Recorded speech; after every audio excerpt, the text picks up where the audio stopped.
আরেকটি প্রশ্ন হলো, সরকারের সব আইন মেনে চলা কি গুনাহের কাজ? দেখুন, একটা সরকার যদি ইসলামী সরকার হয় তাহলে তো সে কোনোভাবেই ইসলাম বিরুদ্ধ কোনো কথা বলবে না।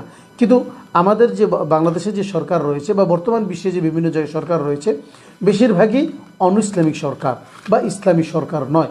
যেহেতু ইসলামী সরকার নয়, অতএব তাদের সবগুলো সিদ্ধান্ত শরীয়তের পরিপন্থী হবে না, আবার শরীয়তের সাথে সামঞ্জস্যপূর্ণও হবে না। এজন্য যে সিদ্ধান্তগুলো শরীয়তের সাথে সাংঘর্ষিক সেটা তো কোনোভাবেই মানা যাবে না। আর যে সিদ্ধান্তগুলো শরীয়তের সাথে সাংঘর্ষিক নয় সেটা মানতে কোনো অসুবিধা নেই। বরং কোনো ওলামায়ে কেরাম বলেন সেই সমস্ত সিদ্ধান্ত মানা মুসলমানদের উপর, বিশেষ করে ওই রাষ্ট্রে বসবাসকারী মুসলমানদের উপর ওয়াজিব। যেমন ট্রাফিক রুল, এটা যদি কেউ মান্য না করে তাহলে রাষ্ট্রের মধ্যে একটা বিশৃঙ্খলা তৈরি হবে।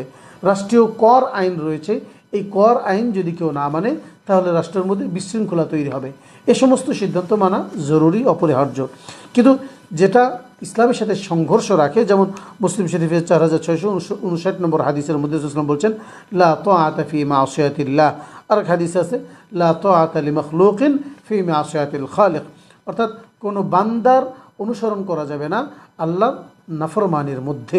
সুতরাং সরকার যদি ইসলামের সাথে সাংঘর্ষিক কোনো আইন জারি করে তাহলে সেই আইন মানা একজন মুসলমানের জন্য জরুরি নয়।